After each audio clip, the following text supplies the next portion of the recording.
Hello guys and welcome back to the channel. आज मैं आपके लिए लेकर आया हूँ 2019 में रिलीज हुई zombie horror thriller movie infection का ब्रेकडाउन। ये एक लो बजट मूवी है जो कि ज़्यादा पॉपुलर भी नहीं है। इस फिल्म की खास बात ये है कि ये इंडिपेंडेंट होने के साथ वेनेजुएला की पहली ज़ॉम्बी फिल्म है।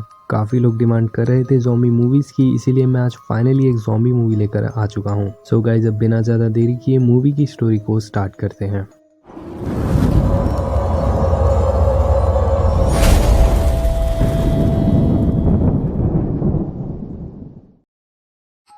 मूवी के स्टार्ट में हम देखते हैं कंस्ट्रक्शन साइट पर काम कर रहे दो वर्कर्स को। ड्यूटी खत्म होने के बाद ये लोग ड्रग्स लेने के लिए एक अंडर कंस्ट्रक्शन बिल्डिंग के अंदर जाते हैं। यहाँ वो वर्कर सिंक से एक यूज नेडल को निकालता है, जिस सिंक में काफी सारा गंदा पानी भरा था। अब ये दोनों उसी नेडल से ड्रग्स लेते हैं और नशे की हालत में सो जाते हैं। अगली सुबह जब वो जागते हैं तो एक वर्कर देखता है कि वो दूसरा वर्कर दीवार से अपना सर लगाकर बैठा हुआ था। जब ये उसे आवाज लगाता है तो हम देखते हैं कि वो आदमी पूरी तरह से ज़ॉम्बी बन चुका था और वो आदमी इस पर अटैक कर देता है। ये आदमी उससे बचते हुए बाहर भागता है, जिसका मतलब अब ये दोनों और भी लोगों को ज़ॉम्बी बना देंगे। ये था इस मूवी का इंट्रो। इसके बाद मूवी फोकस करती है एडम नाम के एक डॉक्टर पर, जिसकी वाइफ की डेथ रिसेंटली कैंसर की वजह से हो चुकी थी। और हम समझ पाते हैं कि एडम अभी तक अपनी वाइफ की डेथ से पूरी तरह से मूव ऑन नहीं कर पाया। एडम का एक बेटा भी है जिसका नाम मेगल है और एडम मेगल को कुछ दिन के लिए उसके ग्रैंड पेरेंट्स के घर भिजवा देता है। यहाँ हम देखते हैं एडम के नेबर जॉनी को, जो एडम को डिनर के लिए अपने घर पर इनवाइट करता है। सीन शिफ्ट करता है अगले दिन पर, जहाँ हम एक हॉस्पिटल में उसी वर्कर को देखते हैं जिसे यहाँ ट्रीटमेंट के लिए लाया जा रहा था। उसके पीछे एक और आदमी को भी लाया जा रहा था जिसे इस आदमी ने काट लिया था और यहाँ एक डॉक्टर के ऊपर उसका खून लग जाता है। आगे हम उसी डॉक्टर को देखते हैं जो कि फ्लाइट से ट्रैवल कर रही थी और अचानक से उसकी तबीयत खराब होने लगती है। इसका मतलब अब वो भी ज़ॉम्बी बन रही थी। इसके बाद एक और दिन बीत जाता है और हमें पता लगता है कि अब ये वायरस दुनिया में हर जगह धीरे धीरे फैल रहा था, जिसकी वजह से लोग ज़ॉम्बी में बदल रहे हैं। पर WHO को ये अभी तक पता नहीं लग पाया है कि ये वायरस आखिर है क्या और इसे कैसे रोका जा सकता है।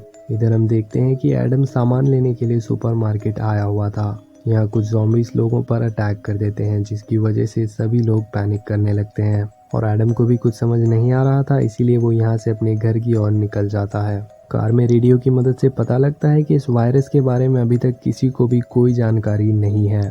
आगे रास्ते में एडम को उसका नेबर जॉनी मिलता है, जिसकी वाइफ एनी को एक बूढ़े आदमी ने काट लिया था और उसके बाद से ही वो कुछ अजीब बिहेव करने लगी। यानी कि अब एनी भी इन्फेक्टेड हो चुकी थी। क्योंकि एडम एक डॉक्टर था, इसीलिए वो इन दोनों को अपने साथ अपने घर ले जाता है।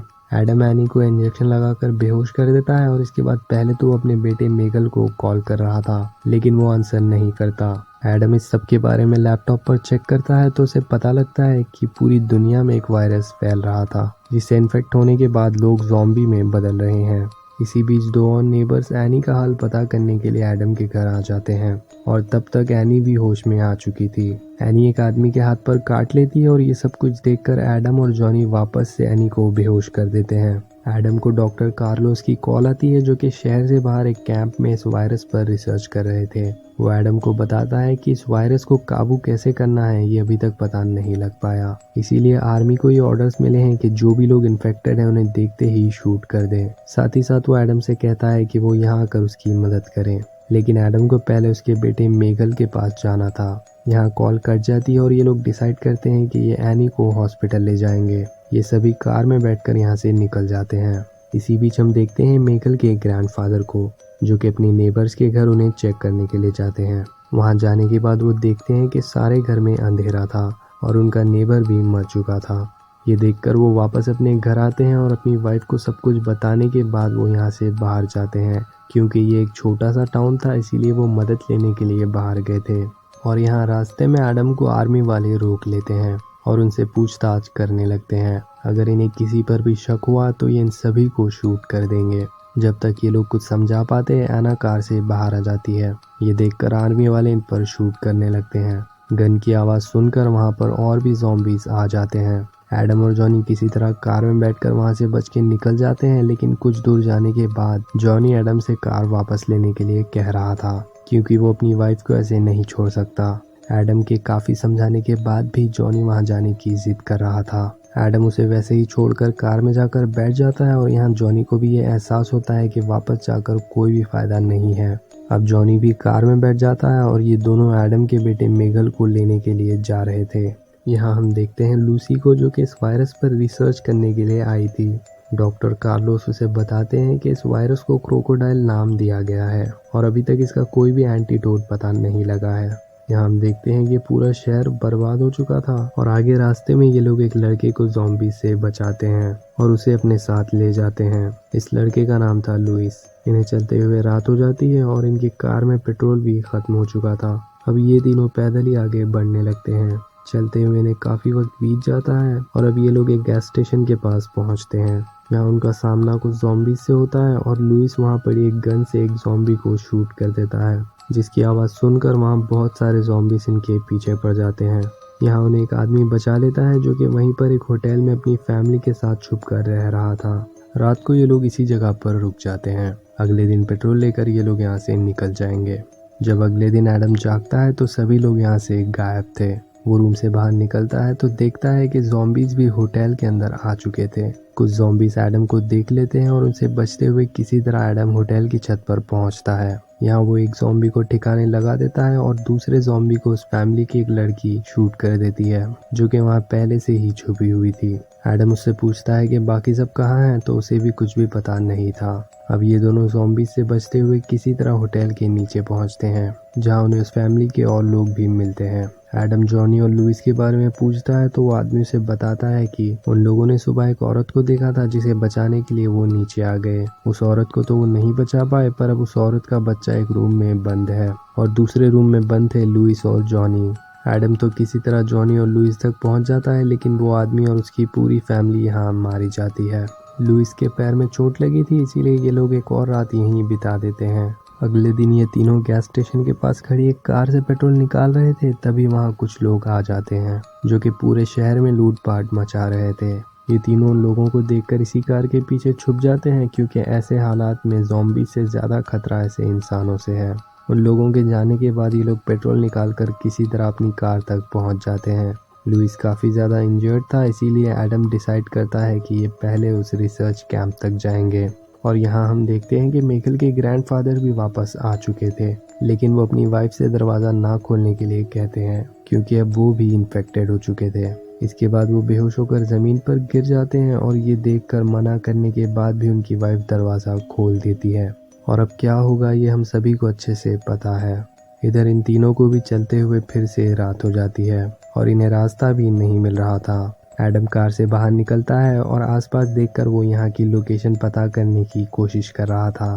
तभी इनकी कार पर ज़ॉम्बीज अटैक कर देते हैं। जॉनी तो कार से निकल जाता है, लेकिन लुइस का पैर इंजर्ड था, इसीलिए वो कार से नहीं निकल पाता। एडम और जॉनी उसे छोड़कर भागते हुए इस कैंप तक पहुँच जाते हैं और ये लोग इन दोनों को अच्छी तरह से सैनिटाइज करके अंदर ले जाते हैं। यहाँ एडम की मुलाकात लूसी से होती है। वो एडम को बताती है कि ये रेबीज वायरस है, लेकिन एडम कहता है कि वो तो एक नॉर्मल सा वायरस है, फिर ये लोग ज़ॉम्बीज क्यों बन रहे हैं। काफ़ी दिमाग लगाने के बाद ये लोग इस कंक्लूजन पर पहुंचते हैं कि पेशेंट ज़ीरो, यानी कि वो पहला आदमी जो इस वायरस से इन्फेक्ट हुआ था, उसने जो ड्रग ली थी उसके साथ रेबीज वायरस मिलकर एक नया ज़ॉम्बी वायरस बन चुका है। और इन्हें ये भी पता चलता है कि ये वायरस बच्चों पर असर नहीं करता, यानी कि ज़ॉम्बीज किसी बच्चे को काट भी ले तो वो बच्चा ज़ॉम्बी नहीं बनेगा। इसका मतलब बच्चों के ब्लड से एंटीडोट बनाया जा सकता है। इसी बीच बहुत सारे ज़ॉम्बीज ने इस कैंप पर अटैक कर दिया था। यहाँ हम लुइस को भी देखते हैं, जो कि पूरी तरह से ज़ॉम्बी में बदल चुका था। आर्मी उन ज़ॉम्बीज को नहीं रोक पा रही थी, इसीलिए ये लोग पूरे कैंप को ही बॉम्ब से उड़ा देते हैं, लेकिन इनके साथ यहाँ कुछ लोग जिंदा बच गए थे। यहाँ से एडम अपने बेटे मेगल को लेने के लिए जाता है और वो जॉनी को कहता है कि वो बाकी सबके साथ नेशनल साइंटिफिक इंस्टीट्यूट की ओर जाए, क्योंकि अब ये लोग जानते थे कि एंटीडोट कैसे बनाया जा सकता है। जॉनी एडम को एक गन देता है, जिसके बाद एडम यहाँ से निकल जाता है। यहाँ हम देखते हैं कि एडम को रास्ते में एक माँ और एक बेटा मिलते हैं। वो लोग एडम पर गन पॉइंट कर देते हैं और एडम के पास भी गन थी, इसीलिए वो अपने आप को डिफेंड करने के लिए इन दोनों को मार देता है।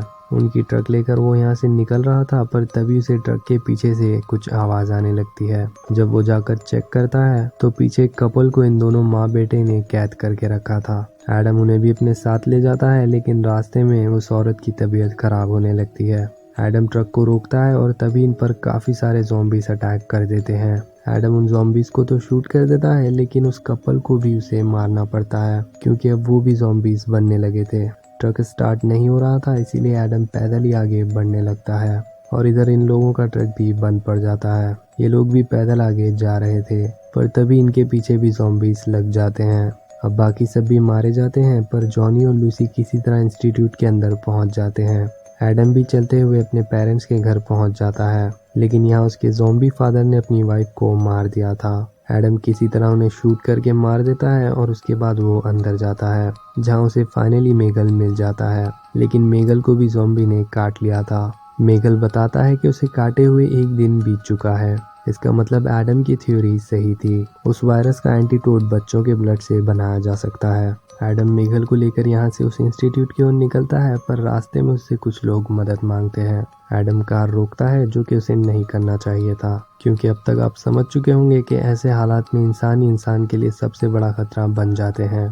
वो लोग एडम को शूट कर देते हैं और मेगल को भी कार से निकाल लेते हैं। यहाँ सीन ब्लैकआउट हो जाता है और नेक्स्ट सीन में हम एडम को देखते हैं, जो कि हॉस्पिटल में था। जॉनी उसे बताता है कि अब एंटीटोड बना लिया गया है और मेगल भी बिल्कुल ठीक है। सीन शिफ्ट होता है कुछ हफ्ते बाद का, जहाँ अब एडम मेगल को लेकर वर्ल्ड टूर पर जाने वाला था, जो कि इसकी वाइफ की आखिरी इच्छा थी, और यहाँ मूवी की हैप्पी एंडिंग भी हो जाती है। अब बात करते हैं मूवी से जुड़े कुछ इंटरेस्टिंग फैक्ट्स के बारे में। इस मूवी का बजट था $93,000 और इसने कमाए थे $59,000। इस मूवी को डायरेक्ट किया है फ्लैवियो पेडोटा ने, जिनकी ये पहली फिल्म है एज अ डायरेक्टर, और जैसा कि मैंने आपको बताया कि ये वेनेजुएला की पहली ज़ॉम्बी फिल्म भी है। इस मूवी को इसके एंटी पॉलिटिकल कंटेंट के चलते वेनेजुएला में ही बैन कर दिया गया था। गेना हेज इस फिल्म की इकलौती एक्ट्रेस है जो कि वेनेजुएला से बिलोंग नहीं करती, वो ऑस्ट्रेलिया से बिलोंग करती है। गेना डायरेक्टर फ्लावियो पेडोटा की फ्रेंड है, जिन्होंने गेना को इस फिल्म में कास्ट किया। इस मूवी का बजट लो तो था ही, लेकिन इसकी शूटिंग के दौरान वेनेजुएला में शॉर्टेजेस भी चल रही थी, जिसकी वजह से कास्ट और क्रू मेंबर्स को भी काफी सारी चीजें कॉम्प्रोमाइज करनी पड़ी थी और बहुत सारे इक्विपमेंट्स भी उन लोगों ने इम्प्रोवाइज कर लिए थे, जो कि अदरवाइज बाहर से इंपोर्ट किए जाने थे। सो गाइस, ये था मेरा इस मूवी को लेकर एक्सप्लेनेशन और साथ ही साथ इस मूवी से जुड़े कुछ इंटरेस्टिंग फैक्ट। अब आप लोग मुझे कमेंट करके ये बताइए कि आपको ये मूवी कैसी लगी, और साथ ही साथ अगर आपको वीडियो पसंद आया तो इसे लाइक कर देना, और अगर आपको यूनिक और अंडररेटेड मूवीज देखना पसंद है तो मेरे चैनल को जरूर से सब्सक्राइब कर लीजिए, क्योंकि मैं आपके लिए ऐसी इंटरेस्टिंग मूवीज लाता रहता हूँ। मुझे इंस्टाग्राम पर भी फॉलो कर लेना, जिसका लिंक आपको डिस्क्रिप्शन में मिल जाएगा। सो गाइस, अब मिलते हैं फिर किसी दिन एक और नई वीडियो में किसी और मूवी के साथ। तब तक के लिए टेक केयर, और अगर आपने यहाँ तक वीडियो देख लिया है तो थैंक्स फॉर वॉचिंग।